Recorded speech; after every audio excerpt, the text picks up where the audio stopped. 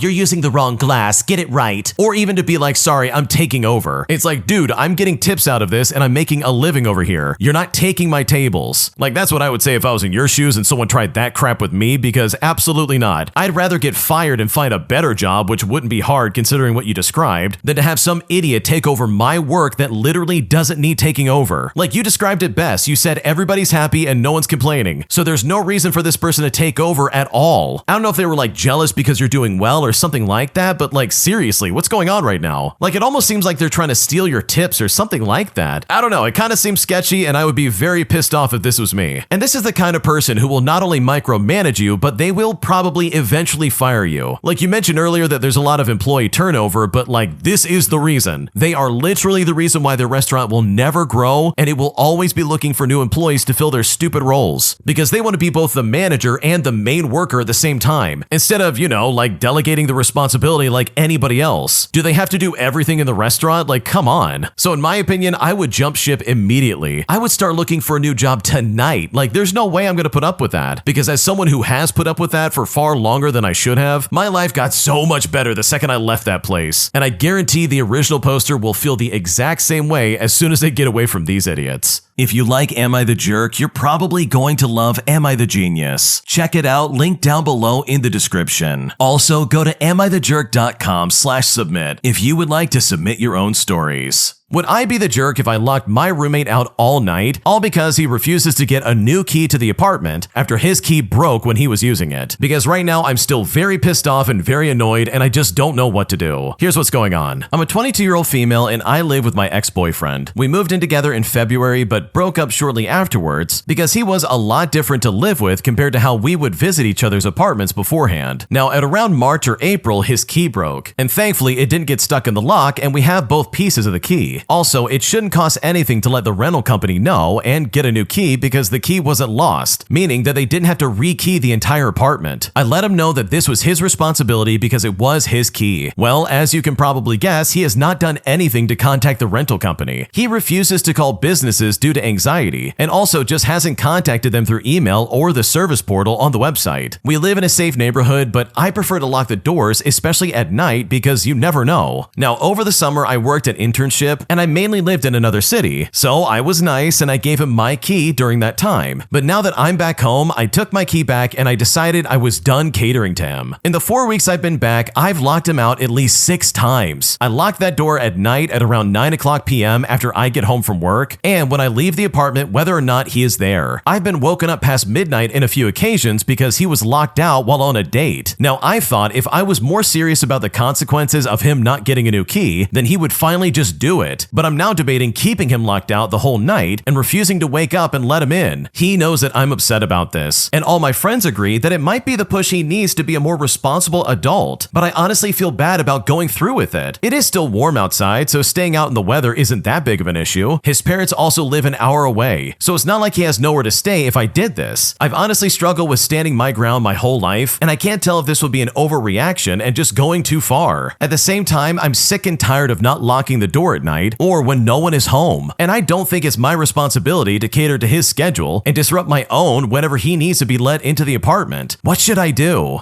Okay, first of all, you need to understand that this guy is an adult, and he literally can't be like, hey, my key broke, can I get a new one? Like, that's all he needs to do. Like, what's going on right now? The original poster also says that they can't, like, legally make a copy of their key, but I know for a fact if I was in their shoes, I'd be like, okay, I'm gonna get a new copy regardless. I don't really care. Like, sure, it's legally binding for you, but it's not for me to say that, so, like, that's what I would do if I was in your shoes. And obviously if that would get you in trouble, then don't do that, but like I can only speak for myself. But seriously, this guy's crippling anxiety is preventing him from literally getting in and out of the apartment. So in my opinion, I don't think you're the jerk at all, because I would absolutely do the same thing. This is so stupid. The fact that he's not willing to do this is so annoying, and it's honestly not your responsibility in the slightest. My mother-in-law is literally trying to ruin my marriage by spreading rumors about me and getting all up in my business. And at this point, I'm sick of it and I just don't know what to do. Here's how it's all going down. Okay, to start things out, I've been married to my husband for 11 years and we've been together for about 16. His mother has never been my biggest fan and I know that. I'm everything that she absolutely hates. I don't have a college degree, I have sleeve tattoos, pink hair, and facial piercings. And I think you get the idea of what I'm talking about. My husband is not as extreme as me, but he does have a half sleeve and a chest piece. He works a great job and has been successful. Meanwhile, I'm self-employed and I also work for my local college as a motorcycle instructor. Now, I learned a while back that my mother-in-law is not a safe person to talk around, and I had mentioned that I was mad at my mother for not wanting to watch both of my kids at once. For reference, I have a 4-year-old boy and a 9-year-old daughter, and my youngest can be a handful. Well, my daughter came home from school one day crying, saying that her cousin had told her that my mom hated my son and did not want to be around him and some other hateful things. Now, the only person I'd spoken to about this situation was my mother-in-law, who had just happened to have my niece a couple of weeks prior. And this is something I have not addressed with my mother-in-law. But on Monday, I found out that she was making comments about me being selfish and saying that I would just end up breaking my husband's heart. And I just don't know where this is coming from. I've been sick a lot this year and struggling with some issues. And while I will admit I have slacked off on some house duties, for her to say that is just really hurtful. My husband loves me and I love him a lot. And he of course defended me, but like why on earth does she feel the need to make such comments? In fact, how do I even approach this in the first place? Do I cut her off? Because honestly, I'm sick of it. She's the type to nitpick every aspect of our lives and the way that I raise my children. I'm honestly so over it, and this is not even the first time she's overstepped, and I'm sure it won't be the last. She makes it a habit to talk crap about everyone constantly, with the exception of my sister-in-law, who in her eyes is perfect and has the perfect family. What should I do?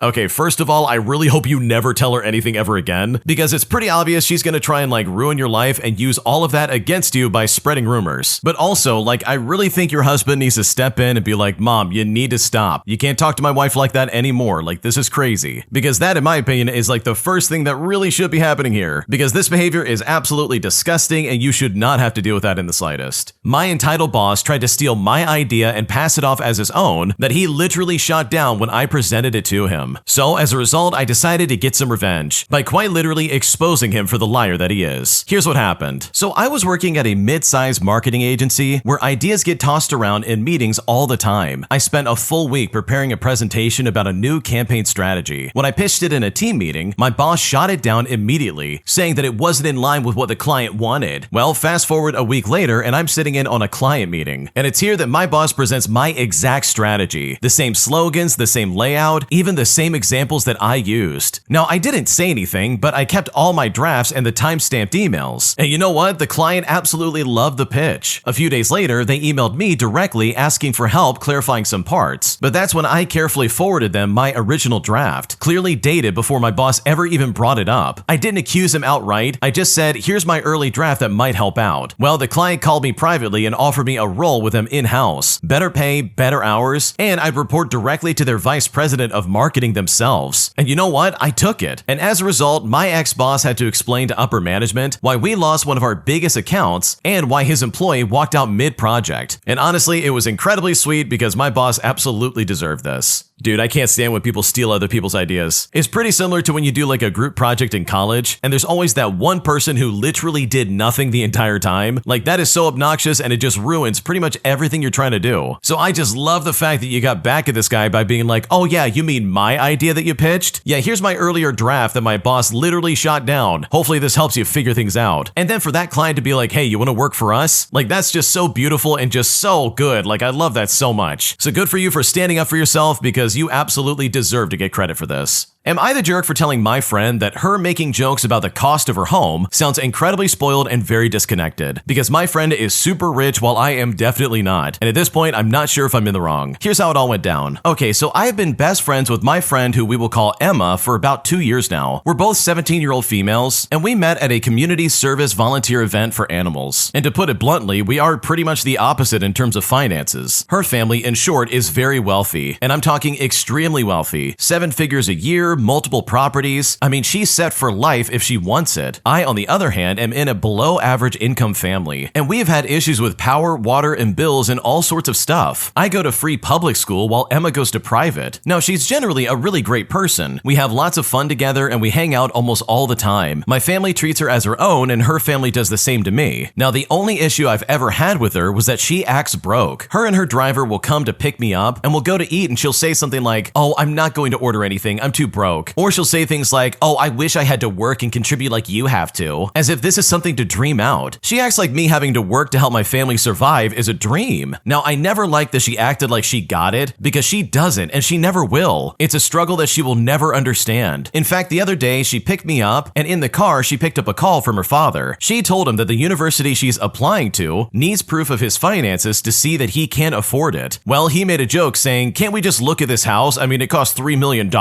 But Dad, that's our neighborhood. Everyone's houses cost $3 million there." And when she said that, that really just rubbed me the wrong way. I told her that makes her sound spoiled, and if she wants to be so much like me and understand the struggle, she wouldn't be able to make this joke. Well, she kind of went quiet after that, and now has been replying to me kind of dry. So seriously, am I the jerk? It's very possible I just got angry and blew up, but I also kind of feel justified in what I said. What should I do? Okay, in my opinion, I think the original poster absolutely is a jerk because this was really uncalled for. Your friend literally didn't do anything wrong, and if anything, they've been really kind to you. Her family likes you, she likes you, and then you turn around all because of jealousy and snap at her simply because her family's rich. Like, I totally get that you're jealous because that's absolutely how this reads, but there's no reason to put someone down simply because they made a comment to their dad on the phone. Like, come on, that was really rude if you think about it. So yeah, I do think the original poster is the jerk, and they definitely should be apologizing in my opinion. My landlord is the most irresponsible person I've ever dealt with in my life, as we had to constantly deal with our power, our water, and our internet services being shut off all the time. But the final straw was when the police came in with a search warrant where they searched our apartment looking for our landlord, putting me and my roommate in a position where we decided we were going to move out and move on. Here's how it all went down. Okay, so finding affordable housing where I live is nearly impossible. So when my roommate and I finally managed to secure an apartment through an acquaintance, we were thrilled. It felt like a huge relief, even though the rent was higher than what we could comfortably afford. Because the rent included utilities and internet, we convinced ourselves it was worth it and decided to overlook a few glaring red flags. Well, it didn't take long before the problem started. The first time was when our electricity was cut off. Not because of us, but because our landlord had not paid the bill. We spent 5 days without power, which also meant we lost everything in the fridge. Legally, this meant we were not required to pay rent for those days, but when we pointed this out, our landlord flat out refused to reimburse us, and taking him to court would cost more time and money than simply letting it go. Then it happened again. The heating was cut off in November. After that, the internet began getting cut off every month. And eventually, we just started paying the internet provider directly just to ensure that we had stable connection. Through all of this, we never once failed to pay our rent on time. The problem was our landlord. He simply was not passing it on. The final straw came when the police showed up at our apartment with a search warrant in his name. They searched the entire place, even barging in on me while I was taking a shower. And that was the moment we knew that we had to leave. In truth, we had decided long before to move out, but finding a new place in this market was incredibly difficult. We did give him notice and we sent him a text message with our departure date and requested a walkthrough and asked about exchanging the keys and the deposit. We also mailed a formal letter to his legally registered address. And yes, this is an actual thing in Germany where we live. And wouldn't you guess it, of course, his registered address was our apartment. In the letter, we included documentation of the utility cuts and the police search as grounds for breaking the contract. Well, he never responded. Not to our text messages, not to our mail. We got no call, literally nothing. Essentially, he ghosted us. We already knew that we would never see our deposit again. I mean, clearly he's not great with money. So we left. There was no rotting food in the fridge and no shrimp in a lamp, but we didn't bother to clean up either. But it's here where the petty revenge really kicks in. After months of being ignored, after being left without heat, power, and internet, and after the drama of the police walking through our place and us walking away, he is now the one desperately texting us daily, begging to know if we're gonna pay rent, pleading for us to respond. He even asked for us if we could scan his important mail that is still arriving to our old address. Well, if ghosting is the game that he wants to play, then we are more than happy to play along with him, because this guy was a complete jerk and he is getting exactly what he deserves. Okay, I'll say this once and I'll say this again. If you're a landlord, there's no reason to act like this. And that is wishful thinking, but oh my gosh, this apparently just happens all the time to people. I'm thankful to have like landlords that don't treat me like that, because that would be a nightmare to deal with. Like, these people had their internet cut off, their power cut off. They had the police walk in on them when they're like literally trying to like take a shower. Like, oh my gosh, I would be so pissed off if that was me. So honestly, with all things considered, I'm so glad that you didn't respond to this guy, because this is the least you can do for him. He clearly took advantage of you guys and obviously did not respect the fact that you were paying for his bills. And now that the shoe's on the other foot, it's honestly so great to see that he's panicking, because just like the original poster said, this guy absolutely deserves it. Am I the jerk for refusing to move my roommate's dishes whenever I do my dishes? Because after she put this off for so long, and after using way too much of my dish soap, I not only have gotten really pissed off at her, but I've also decided to hide the dish soap that I use simply because I don't want her using it anymore. And at this point, I don't know if I'm justified or if anything I'm doing makes any sense, and I now just don't know what to do. Here's what's going on. Okay, so yesterday night, I apparently committed the cardinal sin of wanting to wash my dishes. I washed a bowl I had used for Fruit Loops and a plate that I had used for dinner. The plate was fairly greasy since I had mac and cheese and oxtail for dinner, and there was still milk left in the cereal bowl when I washed it. As I approached the sink, I noticed that my roommate had left a dinner bowl, a cup, and a fork in the sink. I didn't touch any of those items, and I just washed my own stuff. I didn't notice at the time, but apparently me washing my stuff left a greasy film and discolored water sitting in my roommate's stuff, which she would come to find out this morning. Well, she confronted me about this no less than an hour ago, and said that next time if I wanted to wash something and her dishes were in the sink, the proper thing to do would be to move them. And by the way, she used this incredibly condescending tone, as if she was speaking to a child. But I told her I had no intention or desire to even touch her stuff, and that I wouldn't be doing that. For context, we had talked about leaving dishes in the sink, among other things, about a week ago, and I did relay my feelings on that to her. But seriously, I don't care as long as it doesn't stink and it doesn't block what I need to do. And I just don't know how one takes that to mean that I'm obligated to touch someone else's dirty dishes and somehow move them before cleaning my own as well. I don't care what happens to your dishes, and if you leave them in the sink, then you must not either. We then drop the issue after some back and forth, and she goes to wash her stuff in the sink. I keep a larger bottle of Dawn by the sink, and for reference, it is the only dish soap brand that I use, which I also mentioned during our conversation. I mean, I even remember jokingly stating that it's kind of a pain in the butt because it is more expensive than other dish soaps out there. We agreed to alternate purchasing it when it runs out, but I had bought this one in particular. So what does she do? She absolutely loads the sponge with soap. I'm talking, I watch her put a full layer of Dawn onto the surface of the sponge before running it under the water, so most of it just goes down the drain anyways. I asked if she uses that much every time, and she just shrugged and said that she needs to use that much to combat the grease and muck left on her stuff. I didn't comment after that, but after she was done, I took the bottle straight into my room. So basically, the agreement we had can suck it. She hasn't noticed yet, but there's bound to be a blowout when she does. So seriously, am I the jerk here? Is there some sort of unspoken dishwashing rule that says you should move someone else's stuff before washing your own dishes? And should I have left the dish soap by the sink? Because right now I'm still pissed off and I just don't know what to do. Okay, I can confidently say that every single person in this story sucks. The original poster sucks by being super petty and taking the dishes, and also literally taking everything to heart. Like, come on, man, it's not that serious. I just don't know why you're getting so offended and like choosing to pick out all the things that she's saying. You're sitting there trying to be like, oh yeah, she is a really condescending tone, like they're talking to a child. And like, sure, maybe she did, but look at the way you're acting. You're literally hiding the dish soap in your room all because she used too much of it. But on the other hand, the roommate sounds insufferable as well. They sound just as obnoxious as the original poster in my opinion. So while I definitely think you're the jerk, I also think your roommate sucks as well, because this is not that serious to get this pissed off about, and the fact that you want to be petty and hide the soap, in my opinion, is just incredibly petty and so unnecessary. An entitled Karen accused me of cutting line at Disneyland despite the fact that I had been in line for over 30 minutes. Things got so bad that several people in line, as well as another cast member, legitimately tried to pull me out of line, all under the false accusations of this stupid Karen, forcing me to prove all of them wrong in a way that I don't think they will ever forget for the rest of their lives. Here's how it all went down. Okay, to start things out, I spent a full week in Disneyland with my family, and honestly, everything was amazing. The cast members were amazing, although there were definitely a couple of odd Disney adults, and this is where it gets fun. First, I should say that I am sincerely the most walk-over person there is. If someone has a problem with me, I usually let it go and I just walk away. I never stand up up for myself and is honestly a horrible trait for sure. But this time, I finally did something about it. It was the last day of our trip and our first time ever going during a seasonal event for Halloween. Our last visit had been 11 years ago, so I wanted to make sure everyone had a great time. One of my mom's biggest wishes was to meet Jack Skellington and take a photo with him. We had tried so hard, but with the little ones, it was nearly impossible. On Wednesday, I had my baby with me, and we had just finished Pirates of the Caribbean for the third time in a row. I saw Jack walking by and I checked the application, and sure enough, he was scheduled for a photo op in 20 minutes. And I thought to myself, okay, yes, this is it. So I called my mom, who was in Toontown with the other kids, and I told her to head on over. It would be a 10 to 15 minute walk to get to the area behind Pirates, so I said no big deal and I'll just get in line. So I got to the line and I spoke to the cast member, who I'll call Abby for the sake of the story. She was a super sweet blonde-haired woman with her hair in a braid. She asked if this was the line for Jack and she said yes, but I would need to leave my stroller by the fence a few feet away, which was no problem because I just grabbed my sleeping baby and I got in line. Well, I was standing in line behind two ladies who were chatting with each other, and on occasion they were chatting with Abby. Wanting to make sure I wasn't breaking any rules, I asked Abby,